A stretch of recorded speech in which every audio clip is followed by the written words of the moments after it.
to account.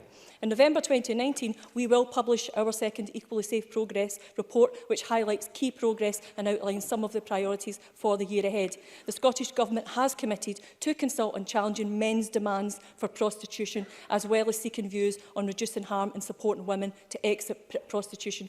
The consultation is in its very early stages, and we are currently working with key stakeholders to map out what the consultation should include. The drivers for women entering into prostitution, including economic hardship, which, as the member has highlighted, may be exacerbated by the role of universal credit, are being considered as part of the process. Question number 2, Jeremy Balfour. Thank you, Presiding Officer. To ask the Scottish Government what support it can provide to the owners of properties, including the Western Harbour development in Edinburgh, who are facing difficulties in trying to sell or remortgage because of their homes have aluminium cladding. Minister Kevin Stewart. Thank you, Presiding Officer. We are aware of the difficulties being experienced by people across Scotland who are trying to obtain mortgage lending for properties with external cladding, and that's all external cladding. And I know that the anxiety that this will be causing homeowners across the country.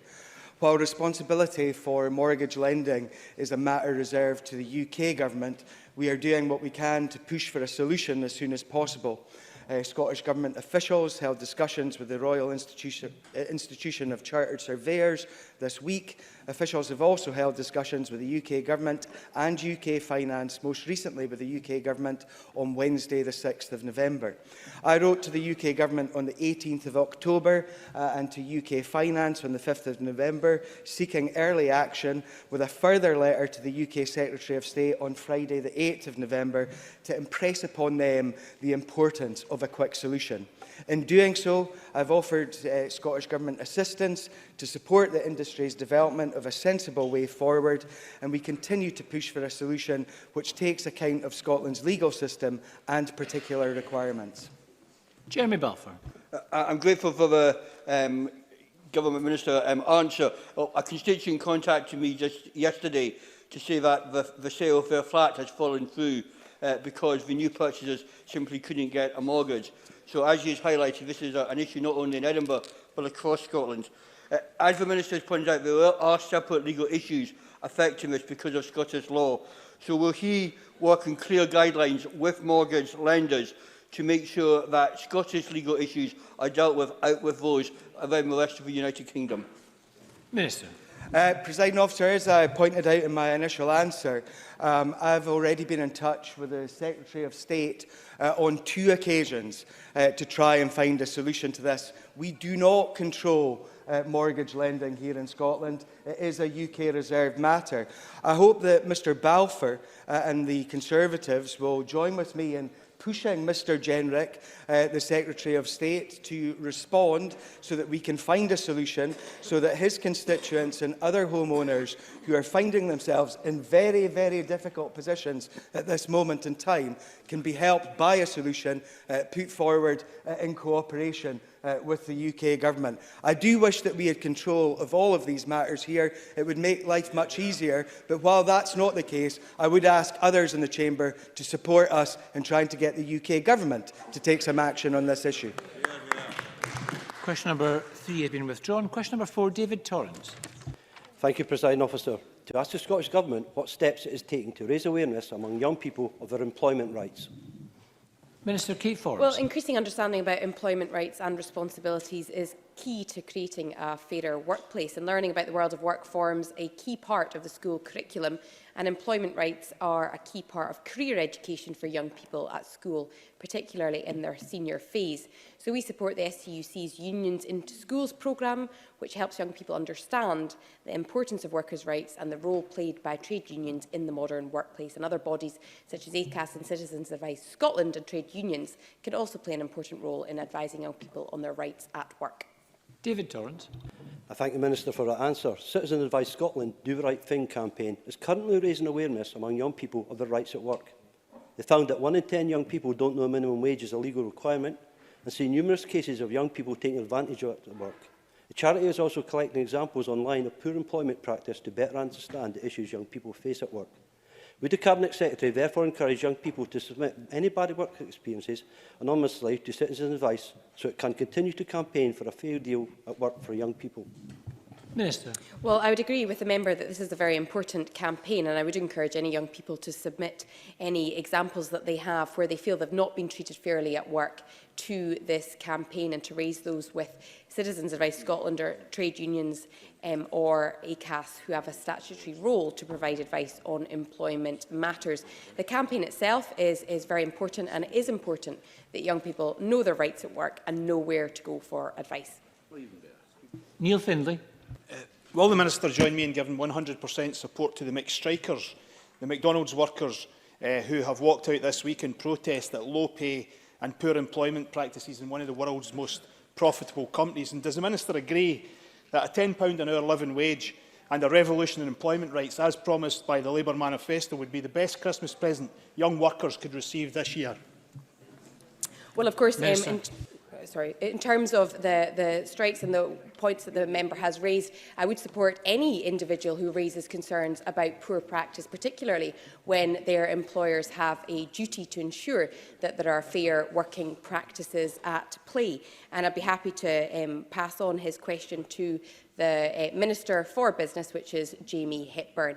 And in terms of ensuring that workers across this country have a fair wage and fair practices, of course it is the SNP government that have introduced within the powers that we have the fair employment that we see in this country. Thank you. Just remind members, raise any question they wish, but try not to keep direct political election campaigning in their question or... yes, Mr Lyle. In their question or answer. Question 5 has not been lodged. Question 6, Brian Whittle. Thank you, Presiding Officer. To ask the Scottish Government what action it is taking to support the delivery of mental health services delivered by third sector organisations. Cabinet Secretary Jean Freeman. Local integration authorities are responsible for planning and commissioning services, and we expect them to engage third sector organisations as key delivery partners. In this financial year, integration authorities have received over £6.4 billion to deliver on this work. Additional investment rising to £35 million in 2021-22 is committed to the delivery of 800 additional mental health workers in key settings, which can include the third sector. This is, of course, additional to the provision of counsellors in schools and further and higher education, and direct Scottish Government funding to third sector organisations for actions in delivering mental health services. Brian Whittle. I thank the Cabinet Secretary for that answer. She will be aware of organisations such as Ayrshire Cancer Support and Break the Silence in my area who deliver specialist mental health services, and I'm sure members have similar in their constituencies. Given that the NHS are routinely signposting patients to these organisations, does the Minister agree with me that the third sector is capable of shouldering some of the load that is piling up on CAMS services, and we therefore need to urgently reassess the way in which we fund this sector? Cabinet Secretary. I certainly agree with the member that the third sector plays a very vital part across Scotland, indeed in my own constituency, as he has referenced. The point I make is that we have provided £6.4 billion to integration authorities to deliver on these services. It is for the integration authorities to design and commission and plan for services that best meet their local needs. We provide significant financial support for that, and integration authorities involving local authorities, health boards and the third sector should be ensuring that they're maximising local resources in order to ensure that services are delivered. And I think the member would agree with me that it would ill behove a government to centralise even further than they already accuse us of doing and intervene directly in this matter. So I expect those integration authorities in Ayrshire to look very carefully at how well they are using their third sector expertise. And Mary Fee. Staff in mental health charities work selflessly to improve and treat the mental health of others. How can the Scottish Government support the mental health of the staff themselves who are delivering this mental health service? Cabinet Secretary. I thank the member for that question. I think she's absolutely right. Indeed, staff across all our work in mental health, be it statutory or third sector, do work extremely hard and often selflessly beyond the expectations that are placed on them. This forms part of the work that we are undertaking post-Stark, and we have that input from those third sector organisations in terms of how we create a positive working culture, which focuses very much on the well-being of those who deliver those services. And I'll be happy in due course as that ministerial group progresses its work into the new year to ensure that members are updated on the initiatives that are going to be taken. And question 7, Bruce Crawford. Thank you, Presiding Officer. To ask the Scottish Government how many people in the Stirling constituency have received a crisis grant through the Scottish Welfare Fund. Cabinet Secretary Ian Campbell. The most recent published statistics show that since April 2013, Stirling Council has awarded 11,880 crisis grants and 4,705 community care grants to 6,025 unique households. The total value of crisis grants awarded by Stirling Council within this period is over £1 million. Bruce Crawford. Startling figures, Minister. Does the Minister agree with me that the Heriot-Watt University report, State of Hunger 2019, is a damning indictment of the UK Government's welfare system? Indeed. Delays in universal credit payments, turned down for disability payments, sanctioned and cuts made to the value of payments, and more forced to use food banks. Does the Minister also agree with me that any politician who's defended this system should hang their head in shame? The people of Stirling and Scotland deserve so much better.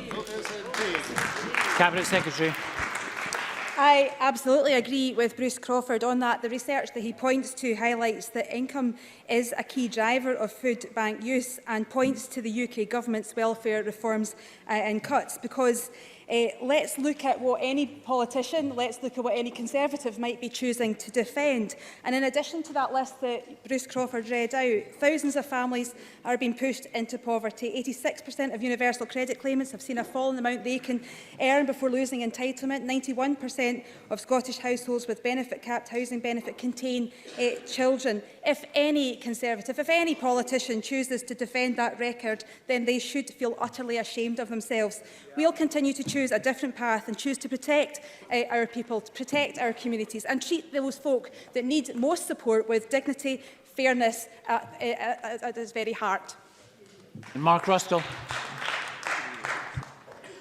Acceptance rates for crisis grants have been falling steadily since the start of the scheme, and in the latest quarter hitting an all-time low of just 63% in Stirling. Can the Minister explain why only 2/3 of applications are currently accepted, and what the Government can do to reverse this falling trend? Cabinet Secretary. Well, we'll continue to work with local authorities and continue to fund the Scottish Welfare Fund because of its utter necessity for families that require that help. If we didn't have that safety blanket for people, then people would be utterly destitute because of the severe and punitive impact of welfare reforms and cuts. And continue to work with the member if he wants to raise some of those issues further, but we continue to support the Welfare Fund and know that it's delivering for those that most need it. And question 8, Jenny Gilruth. Thank you, Presiding Officer. To ask the Scottish Government how it is tackling poverty and inequality. Cabinet Secretary Ian Campbell. This Government is committed to tackling poverty and inequality. Last year we invested £1.4 billion to support low-income households, including £100 million in welfare mitigation measures. We'll further enhance this support with our Scottish Child Pavement, described as a game-changer in tackling child poverty. Estimated social security spend of £350 million this year, including our Best Start grant, offers financial support across the early years to low-income parents, and will almost double funded early learning and childcare to 1,140 hours by August next year, and are helping people to work and earn more through Fair Start Scotland and a £22 million package of intensive support for parents. Jenny Gilruth. I thank the Cabinet Secretary for that response. Colleague Community Centre in my constituency is set to benefit from direct investment from the Scottish Government Communities Fund. That's great news for Glenrothes, but does the Cabinet Secretary share my anger that for every penny that goes into my community from the Scottish Government, pounds are stripped straight back out by cruel Tory benefit reforms, proving that what my community needs more than anything is full welfare powers devolved to this Parliament and used in their best interests? Cabinet Secretary. Again, I would absolutely agree with Jenny Gilruth, and I'm pleased that Colleague Community Centre have benefited from the fund. The fact is, though, Jenny Gilruth is right, the Tories have cruelly cut welfare since 2010, hitting the most vulnerable the hardest. And what we in this government are left doing is mopping up the UK government mess, mitigating, plugging the gaps and trying to do our best to support our communities. The new Social Security Agency provides a glimpse of what we could do with the powers we have to build a social security system based on dignity, fairness and respect. Imagine what we could do with the full powers over welfare, building a country that cares for its people, as opposed to what the Conservatives are pursuing: politically motivated, ideologically driven, callous, punitive cuts. That concludes general questions. We turn now to First Minister's questions. Our first question from Jackson Carlow. Thank you, Presiding Officer. The First Minister confirmed this week that she wants not just one referendum next year, but two. Now, given she's ignored the result of the last two, why would anyone believe she would behave differently this time round? First Minister. Well, I'm rumbled because I want the people of Scotland to be able to escape a Tory Brexit that will damage our economy, damage our society, damage the prospects of future generations. I want Scotland to be able to escape years and years and years of further Tory wrangling on Brexit. And yes, I want the people of Scotland to have the opportunity to choose their own future. And I'll seek to persuade the people of Scotland in that choice to choose independence, so that we can build the more prosperous, fairer, more equal Scotland that I believe we are capable of being. And I can't understand why anybody on any of these benches would not want exactly the same thing. Jackson Carlow. Interestingly, the one thing the First Minister didn't say there was that she would behave any differently if she lost next time round. And she's always confident she's going to win a referendum. The track record shows she always loses. Yep. And I'm asking because I'm just not sure the First Minister has thought through her big double referendum promise.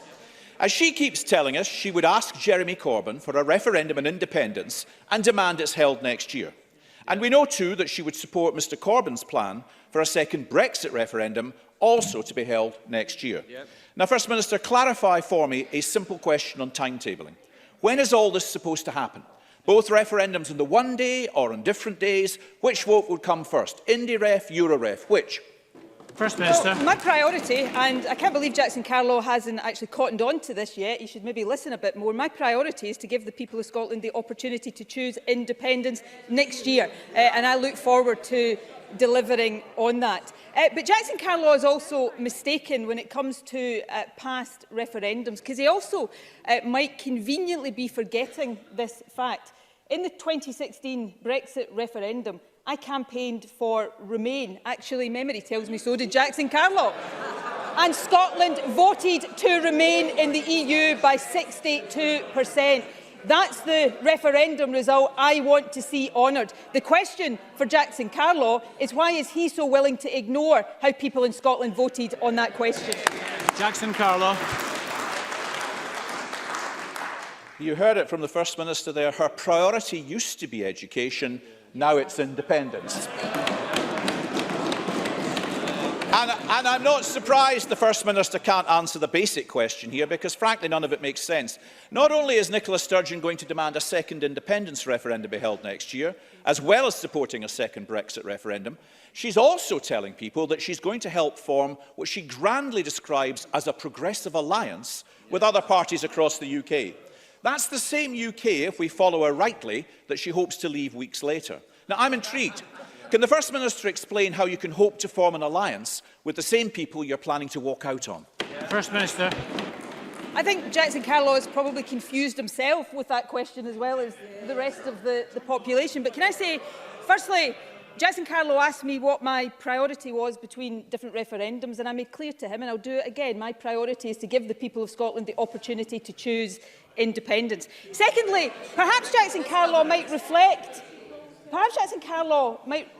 on this. If referendums are so dreadful, according to him, why did David Cameron, the Tory Prime Minister at the time, foist a Brexit referendum on Scotland? And thirdly, yes, I would want to be part of a progressive alliance to lock Tories out of government in Westminster. Why? Because Tories wreak misery and havoc. It's a year today, Presiding Officer, since Theresa May presented her Brexit deal to her Cabinet, unleashing a year of chaos and division at the hands of the Tories. Welfare cuts, austerity, pushing more and more children into poverty. No right-minded person across this country would want anything other than an alternative to that Tory misery. Jackson Carlow. I see we're back to our shouty megaphone inclusive speech-making, First Minister. All this is complete nonsense from you, but helpfully, your colleague and close ally, David Linden, last night did clarify matters. Because he revealed even if the UK stayed in the European Union after a second vote, the SNP would come up with yet more reasons for a grievance rematch on independence anyway. So after Indy Ref 2, it would be Indy Ref 3, then Indy Ref 4. Everyone knows we'd be doing the Indy Ref forever. All the grand talk of alliances is just a nationalist game. Unlike some in this chamber, the Scottish Conservatives aren't buying it. We'll stand up for Scotland's lifetime decision to stay in the UK. Isn't the real question here why she and Jeremy Corbyn are refusing to do so? First Minister. Presiding Officer, Scottish Tories have never stood up for Scotland in their puff.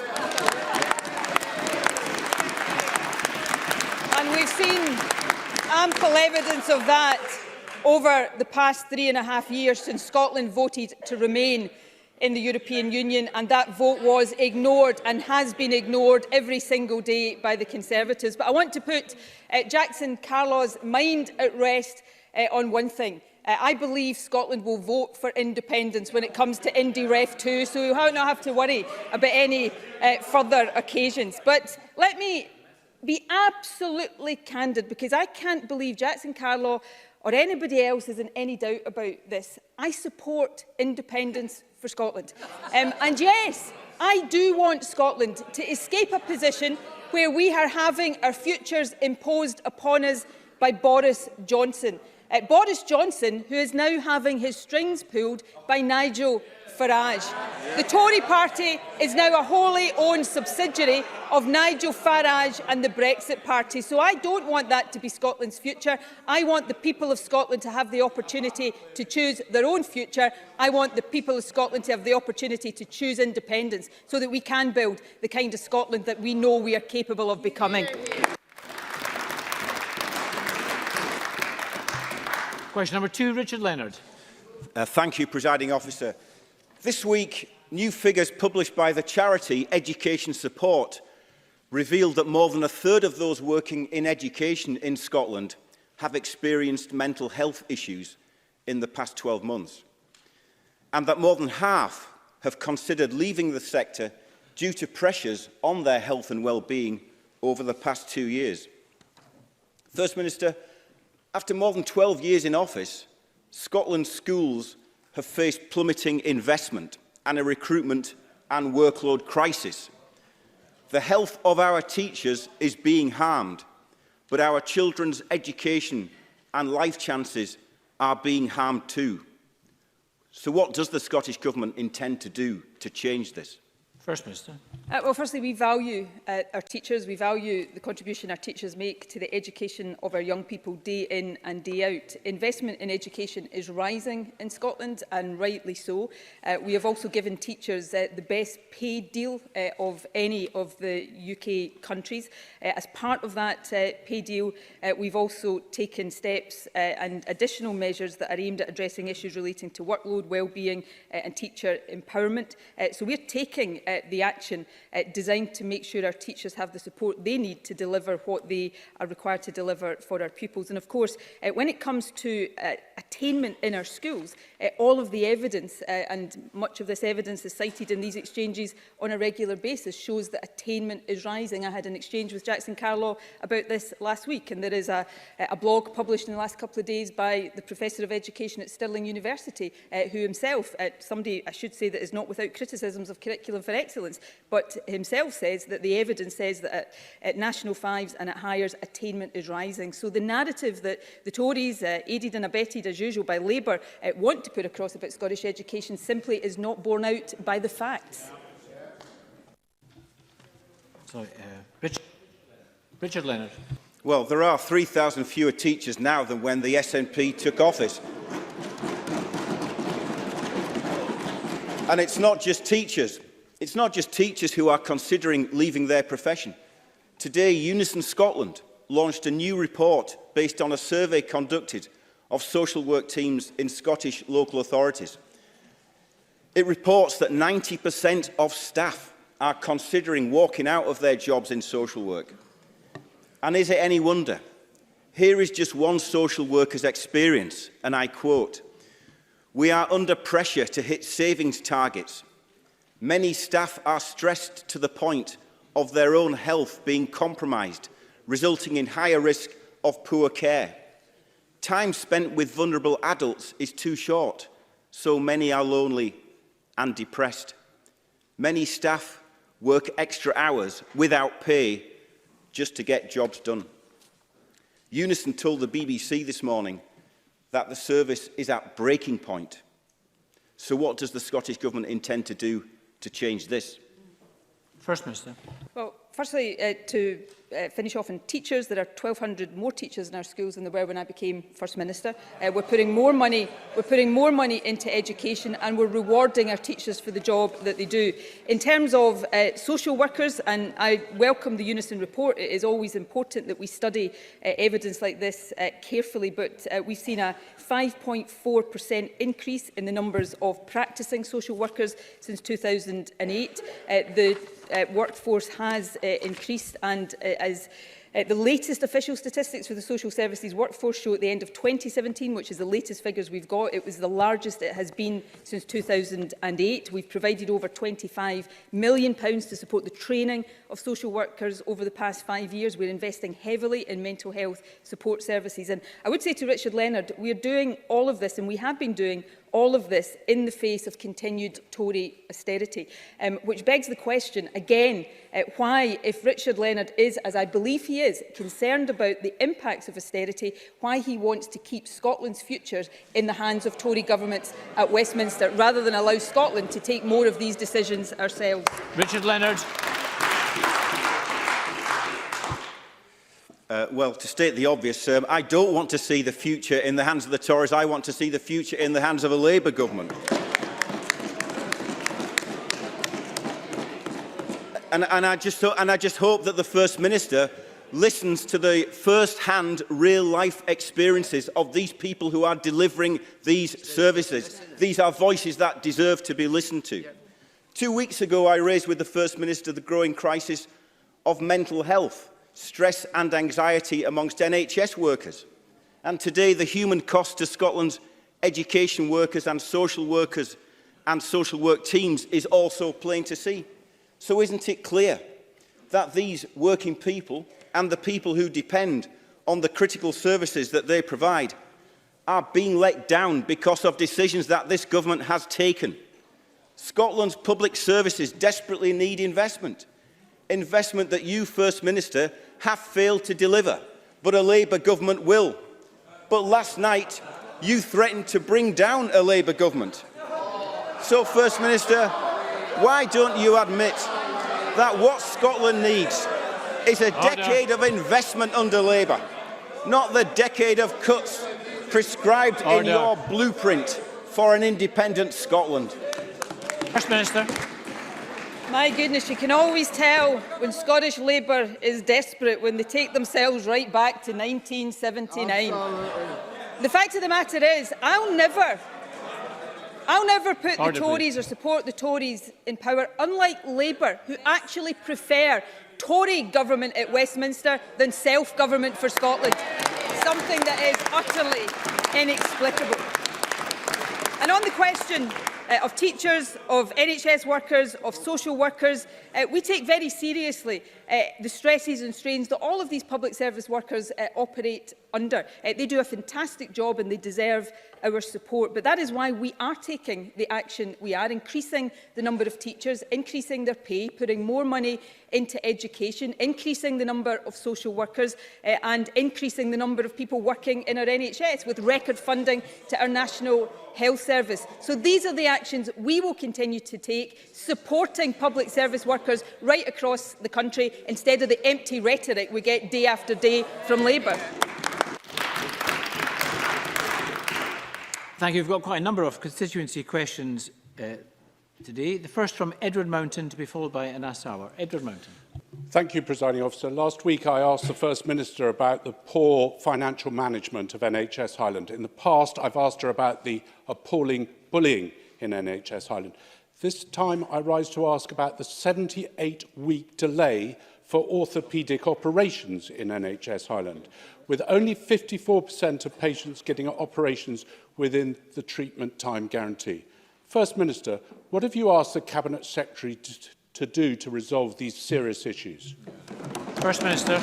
Well, I would hope Edward Mountain would be very familiar with the actions the Health Secretary is taking in terms of the allegations around bullying, the Sturrock report that looked at these issues in NHS Highland. We work closely with NHS Highland and indeed other boards in terms of their financial management, and we're putting record funding into the health service, and there is an £850 million waiting times initiative targeting waits that are too long in the NHS. And of course, the most recent Audit Scotland report, while it had many important things to say, also recognised that in the face of rising demand, performance was improving against most of these waiting times targets. Anna Sarwar to be followed by Christine Graham. Presiding Officer, something is seriously wrong at the Queen Elizabeth University Hospital campus. Since its opening, there have been a series of scandals, but this one has broken me. I have had information shared with me which shows senior managers have been repeatedly alerted to the fact that a previous review failed to include cases of infection related to the water supply in 2017. Central to this whistleblowing evidence is that there were 26 infections at the Children's Cancer Ward, and in one case, a child died as a result. To this day, the parents have never been told. This isn't just a scandal, it's a heartbreaking human tragedy. First Minister, Cabinet Secretary, you aren't being told the truth. I implore you, for the sake of the staff who have been put in this unforgivable situation, for the sake of all the patients who use this hospital, for the sake of public trust in our institutions, but most of all, for the sake of those parents, particularly of the child that has lost their life, will you please personally intervene to seek answers, to get justice for the families, and to take the necessary actions so this never happens again? First Minister. Well, firstly, the Health Secretary is personally involved in all of these issues and regularly keeps me appraised of developments. I, firstly, can't even begin to imagine the pain for families that have lost loved ones, and it is because of that that we are absolutely determined that these matters are fully investigated. The Government has been working closely with the Health Board and staff on the issue of infections in recent months, and that work will continue to ensure that the Health Board is doing all it needs to do to maintain a safe environment for patients. Patient safety is paramount, and that is exactly why the Health Secretary commissioned an independent review to look at the design, build, commissioning and maintenance of the Queen Elizabeth University Hospital, and of course also why on the 18th of September a public inquiry into these issues that have arisen at that hospital and indeed the sick kids in Edinburgh was announced. We are determined to address the concern of patients and families, and the Health Secretary of course has committed to returning to Parliament to set out the full details of the public inquiry as soon as possible. Christine Graham to be followed by Alexander Stewart. Thank you, Presiding Officer. First Minister, I have been contacted by distressed and angry constituents who have partners with dementia and advanced dementia, who found themselves with no suitable care packages in place when Scottish Borders Council closed its day centres, with assessments only being done after the closures. Is there a role here for the Scottish Government, or is it just to be left to the vagaries of the Scottish Borders Council? First Minister. Well, obviously there are responsibilities of the Council here and indeed integrated health and social care partnerships, but I would be very happy to ask the Health Secretary to look into the particular circumstances of this, because it is of course the case, and rightly so, that the Government takes a very close interest in how patients are being dealt with, how delayed discharges are being tackled to ensure that patients are getting the care that they need in the place and in the setting that is most appropriate for their needs. Alexander Stewart to be followed by Rhoda Grant. Thank you, Presiding Officer. Figures have shown a 63% increase in the number of aggressive confrontations reported by Fife Education staff last year. Clearly, any violence in the workplace should not be tolerated, and the level of violence and aggression towards teaching staff is clearly unacceptable. The EIS has recommended additional training for teaching staff on how to deal with aggressive situations. What action will the First Minister take to ensure that? First Minister. Well, any violence in any workplace obviously including schools, is completely unacceptable, and that should be the very clear message that comes from all of us. The Education Secretary works closely, liaises closely with the EIS, and will take any suggestion that the EIS makes around training very seriously, and I'm sure the Education Secretary would be happy to update the member on this particular issue. Rhoda Grant to be followed by Keith Brown.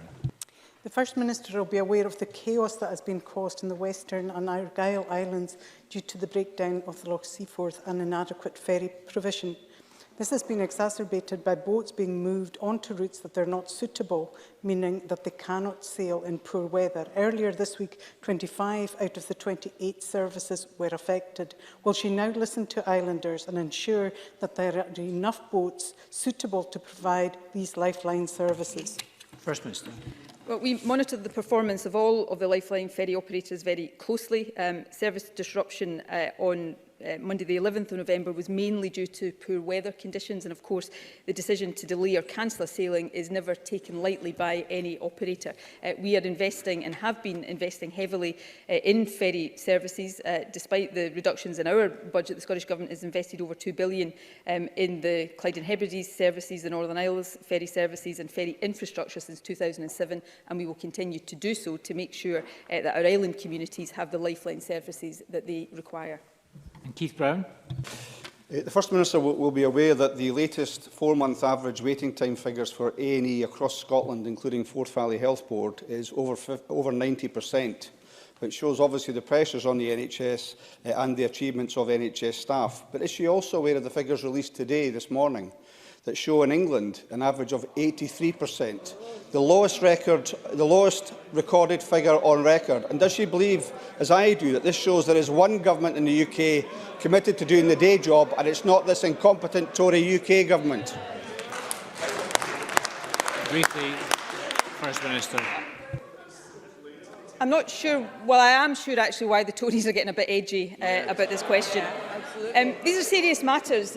Our A&E services are under pressure and those who work in them do a fantastic job. Our A&E services have performed better than those in other parts of the UK now for 4.5 years, and that is to the credit of everybody who works in our NHS. I think the figures published in England today, of course, are a matter of concern. There are great pressures on the NHS in England, as is the case here in Scotland. But Conservatives and Labour get a bit upset when we compare the performance of the Scottish NHS to that in England and Wales. But of course, the reason we do that is because both of them claim that if they were in government in Scotland, the NHS would be performing better. So it's reasonable to look at where the Tories are in government in England and the NHS is doing worse, and where Labour is in government in Wales, where the NHS is also doing worse. Scottish NHS is the best performing, certainly in accident and emergency, in the whole of the UK. I know Labour and the Tories don't like it, but patients across Scotland certainly do. Question number 3, Patrick Harvey. I hope the whole chamber will share my horror at the Court of Session ruling yesterday that Serco's despicable policy of lock-change eviction of asylum seekers is lawful. If it is lawful, we must certainly still say that it isn't right. It effectively strips people of their human rights and puts them at immediate risk of street homelessness. That includes people like Mohammed and Khadija, a married couple in their 70s with severe health problems, who are among those facing being turfed out into the streets in the middle of winter. Greens believe that we must treat all those who arrive on our shores seeking refuge with dignity and compassion, and I think most people in Scotland share that view. The Scottish Government's statement said, "We will consider the implications of the judgment," but this is urgent. Can the First Minister tell us what immediate actions the Scottish Government will take in response to this humanitarian crisis? First Minister. Well, we'll liaise closely with Glasgow City Council. I agree with Patrick Harvey. I am horrified at the implications of this judgment. If lock change evictions are legal, and of course the Human Rights Act is reserved to Westminster, but if they are legal, they certainly are not moral. And that is the key issue. But let's be clear about this. We've ended up in this situation because of an inhumane and degrading UK government asylum system, which is leaving people destitute and homeless in the country where they have sought refuge. And we should be giving refuge to people who are fleeing some of the worst circumstances that any of us can imagine. So first and foremost, we need a long-term sustainable solution to asylum so that we have a humane system in place. In the meantime, the Scottish Government will do everything we can within our powers to ensure that we're providing the care and help that asylum seekers need, and the Community Secretary will be liaising closely with stakeholders to see how we can best support people who've been placed in this situation by an inhumane asylum system. Longer term, and I hope it's not too long term, what we really need is control over immigration and asylum here in this Parliament, so we can build from scratch, as we're doing right now with social security, a system that has humanity, respect and dignity at its very heart. Patrick Harvey. Well, I agree that it's the UK government's inhumane and degrading hostile environment that's at the root of this tragedy. They're using destitution as a deliberate policy tool, and it's morally indefensible. But what people need in the here and now is not that long-term solution. We should be striving for it, but what people need in the here and now is somewhere to stay. We can't simply accept what the UK government is doing to people, and the Scottish Government can and must respond. In November last year, I asked questions about this situation because we knew this crisis was coming. And the First Minister told me that the Scottish Government would take the action that is necessary to prevent a humanitarian crisis. But adequate emergency accommodation is still not in place. And we know that at least 150 people face imminent eviction and homelessness in the winter months ahead. We know who's to blame for the brutality of UK asylum policy, but what these people need is not someone to blame. What they need is shelter, food, warmth, healthcare and support. This is an urgent crisis, and we have a demand for a rapid humanitarian response to ensure that these basic needs are met. When will the First Minister be able to confirm that arrangements are in place, including emergency accommodation for all those who need it now?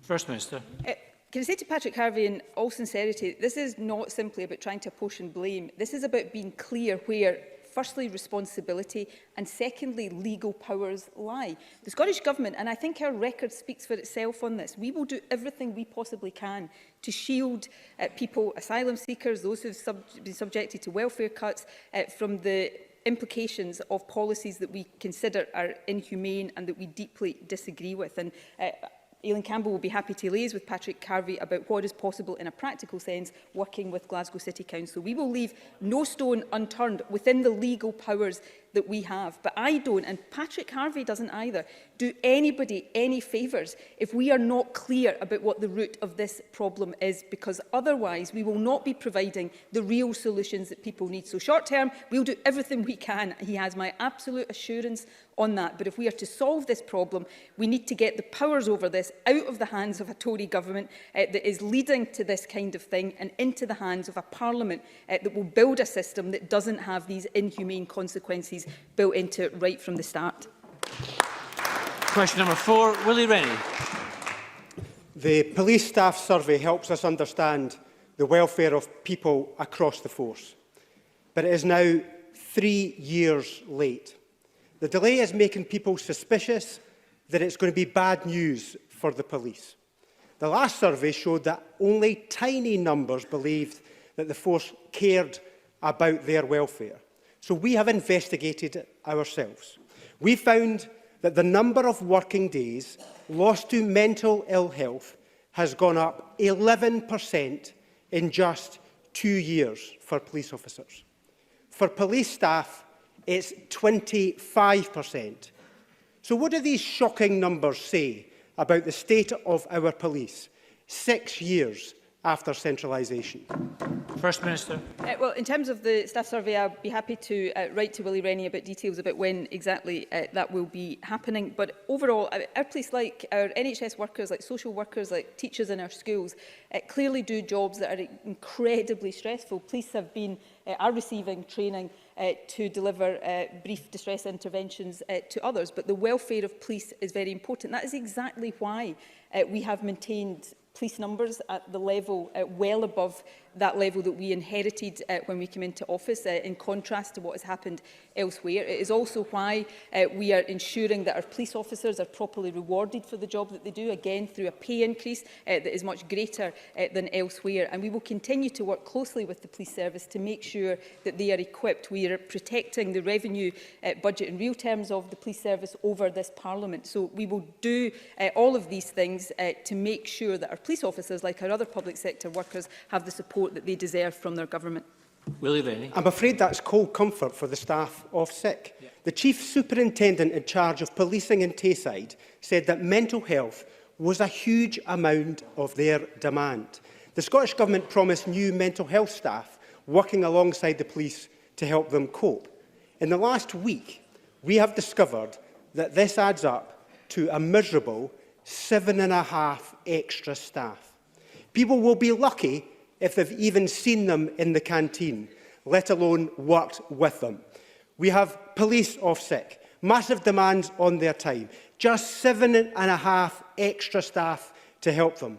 It's just not good enough. Will the First Minister take off time from pontificating about other parties and her referendum and take practical action to increase mental health support for our police? First Minister.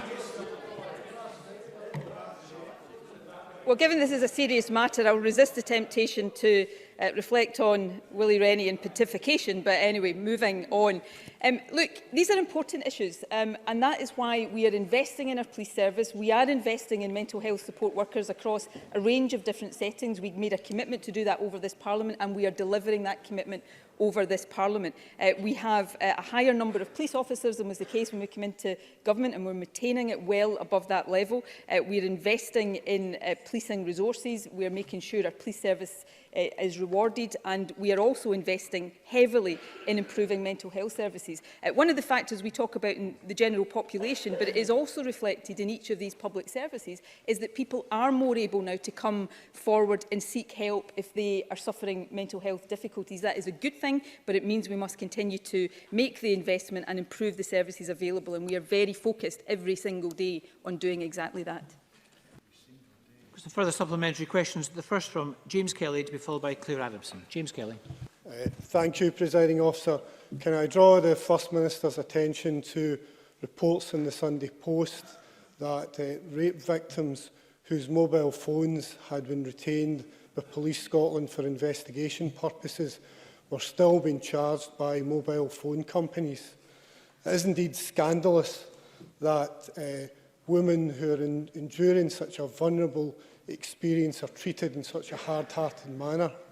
It's rightly been criticised, the mobile phone companies have rightly been criticised by Rape Crisis Scotland for profiteering from people who are enduring a traumatic experience.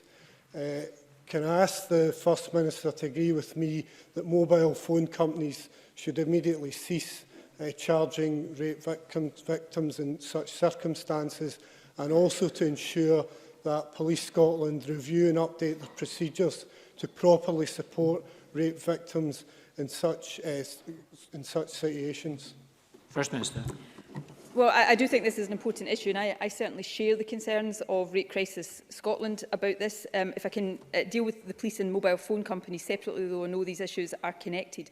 Investigation of crime, of any crime, is a matter for the police, but I am very clear, and senior officers have been very clear, that a rape victim's phone should only be withheld for as long as it is required for an evidential reason.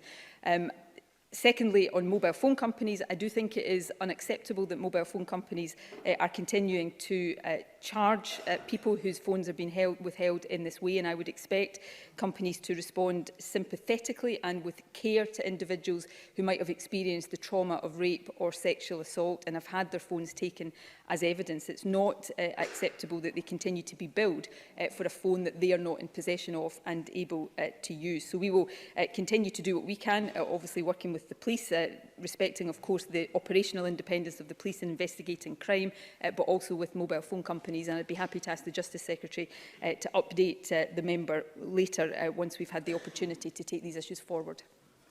Claire Adamson, to be followed by Liam Kerr. Claire Adamson. Thank you, Presiding Officer. Does the First Minister share my concern and disgust that analysis of 5 years' worth of data shows that 1 in 2 ill or disabled people who appealed against their rights being denied to employment support allowance and disability benefits are successful at appeal? First Minister, this system is morally bankrupt and broken. Is it time that the Tory government started listening to the calls made for many years from this place and to the concerns of the UN Rapporteur that people in our society who are ill and disabled need to be treated with dignity and respect? First Minister. I think Claire Adamson is right to raise this issue. The number of appeals that are being upheld, and we see that from the data, I think does strongly suggest that the system is fundamentally broken and that it is working against the very people that it should be there to assist. And that is the exact opposite of the approach we're seeking to take with Scotland's social security system. People have repeatedly told the UK government that their welfare system causes stress and anxiety. And while employment and support allowance will remain reserved, and I would urge the UK government to listen carefully and to pay close attention to this evidence, it is the case that we in the Scottish Government will start delivering disability benefits from next year. We've already committed to a number of improvements, including significantly reducing face-to-face assessments and, when they are necessary, providing a flexible service that works better for the people relying on these benefits. And in addition, from the beginning of the application process, there will be a focus on gathering the right information to ensure that good decisions are taken from the start, so that we don't then see the high number of appeals being overturned that is sadly the hallmark of the current DWP system. So finally, Presiding Officer, I would urge the UK Government to pay close attention to this data and to take the action, perhaps learning from the approach we're taking here in Scotland, to put this right, and like the immigration system, like other aspects of the welfare system, to start to put some dignity and humanity and respect at its heart. Liam Kerr, to be followed by Willie Coffey. Thank you, Presiding Officer. Last week, the First Minister rightly apologised to Tom Mason after misleading Parliament. Now, earlier this week, the SNP government boasted that youth unemployment had fallen, only for a leading economist from the Fraser Vallender Institute to point out the figures were misleading. Will the First Minister take this opportunity to offer an apology for these further misleading statements? First Minister. No, the stats that were published earlier this week and were referred to were stats that were published. They were the most up-to-date stats, the labour market study. There are, of course, other stats that we also look at as well. I don't particularly want to get into what other people tweet, but the Economist in particular himself has tweeted the labour market stats around youth employment in past years. So obviously, all of us, particularly government ministers, given the rules around official statistics, have to be very careful about how we use statistics, and the Scottish Government will always reflect on any comments or criticisms that are made. But these were figures that were published earlier this week, and the tweet referred to simply quoted the published statistics, which were also official statistics. Willie Coffey. Thank you. Can I ask the First Minister if she can provide an update on progress with the Ayrshire growth deal, which the Scottish Government is contributing £100 million towards? First Minister. Well, since we announced our £103 million commitment to the Ayrshire Growth Deal in March, the Scottish Government and our enterprise and skills agencies have worked with Ayrshire partners to help them develop the business cases that are necessary for us to agree a final deal in partnership with the UK Government. We will continue to match the ambition of our Ayrshire partners, aiming to agree a final deal as soon as possible. As part of the Ayrshire Growth Deal programme, we have already approved the business case for Kilmarnock's Halo project, which I know is in Willie Coffey's constituency, and I'm very pleased to note that work on that project has commenced, offering the prospect of hundreds of local jobs and a boost for businesses in the town. Question number 5, Gillian Martin. Thank you, Presiding Officer. To ask the First Minister what action the Scottish Government is taking to promote equal pay among men and women. First Minister. In March this year, we launched a Gender Pay Gap Action Plan, which was the first of its kind in the UK. It has over 50 actions to tackle the root causes of the gender pay gap. A refreshed Scottish Business Pledge has as one of its 3 core elements to take action to address the gender pay gap, and this year we're providing £800,000 to 22 projects under the Workplace Equality Fund, more than £200,000 to close the gap, and £159,000 to Family Friendly Working Scotland Partnership, all of which will help make workplaces fairer and more flexible. It is incumbent on us to tackle this further, indeed to eradicate the gender pay gap, which is outrageous in this day and age, and of course we would be helped in doing that if all employment powers lay in the hands of this Scottish Parliament. Gillian Martin. Thank the First Minister for that answer. Today is Equal Pay Day, the day in the year when, based on data, women stop earning relative to men. To mark it, the Fawcett Society has launched a campaign to equip women with a legally enforceable right to know the basic pay information they need to work out whether they are being discriminated against. As we approach the 50th anniversary of the Equal Pay Act, does the First Minister welcome this campaign and agree that women should not still be waiting for equal pay for equal work? First Minister. I do agree with that. This, of course, is Equal Pay Day, and it is shameful that what this day says occurs at this point in the year. The Equal Pay Act, and I hesitate to say this given Gillian Martin has just said it's approaching its 50th anniversary, but the Equal Pay Act was passed in the year I was born. And it is outrageous that almost 50 years on, we still don't have equal pay in this country. So it is positive that the median gender pay gap has reduced by more than half over the 20 years of the life of this Parliament. It's at 7% in Scotland, which is lower than the UK level, but there should be no gender pay gap at all. We cannot and will not have true gender equality as long as women are being paid less than men for the same work. So it's incumbent on all of us, whether employers or government, to tackle this deep unfairness. A clear action that can be taken is to improve transparency in reporting regulations, and we've called on the Scottish Government, the UK Government rather, to do that because powers lie there. But we will continue to take action within our sphere of responsibility to end this scourge once and for all. And Brian Whittle.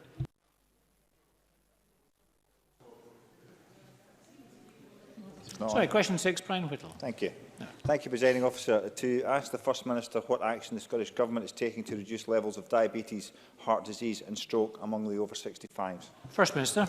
We continue to implement the Diabetes, Heart Disease and Stroke Improvement Plans, which set out our priorities and actions to deliver improved prevention, treatment and care. These plans are making a difference. Between 2008 and 2018, the mortality rate for coronary heart disease decreased by 37.2% and for stroke decreased by 42.7%. We're also leading the way in the UK with innovative public health policies. Our Diet and Healthy Weight Delivery Plan strives to make a significant impact on the prevention and remission of type 2 diabetes, and our Tobacco Action Plan is delivering results as the smoking rate for adults has continued to fall. These policies strive to help people make healthier choices and support them to live healthier lives. Brian Whittle. Can I thank the First Minister for that answer? I wonder if she's aware of a recent report that is asking for gastric band surgery to be available on the NHS for over 65s to address obesity-related diabetes, heart attacks and strokes. I wonder if the First Minister would agree with me that a better use of this resource would be to encourage and promote activities that help physical and mental well-being, such as walking football and walking netball and other such activities. And this should be the first step to tackling obesity long before any promoting such invasive surgery. First Minister. Well, can I say first of all to Brian Whittle, well, I thank him for raising these issues. Bariatric surgery, as it's called, as he will be aware, is available on the NHS, but it will be a clinical decision as to whether it is appropriate for a particular patient. And if it is clinically appropriate for a patient, it should be provided on the NHS. So I agree with that. But secondly, I also agree that prevention is the key here, and it's what we should be principally focused on, which is why the public health work that I spoke about is so important, as well as ensuring early diagnosis of illness and good care and treatment. So the strategy that I already mentioned is focused on all of these things, and as we continue to take these actions, I very much hope we will continue to see the reduced mortality rate for heart disease and for stroke. Maureen Watt. The First Minister will be aware that the Home Secretary, Priti Patel, has pledged the Tories will cut overall immigration and end freedom of movement if Boris Johnson wins this election. Sorry to stop you. I thought you were pressing for a supplementary on this question. I'm afraid the questions have to, the supplementaries have to follow the question, and it's on diabetes. I thought since time was available. I'm afraid this one's on diabetes and healthcare. David Stewart.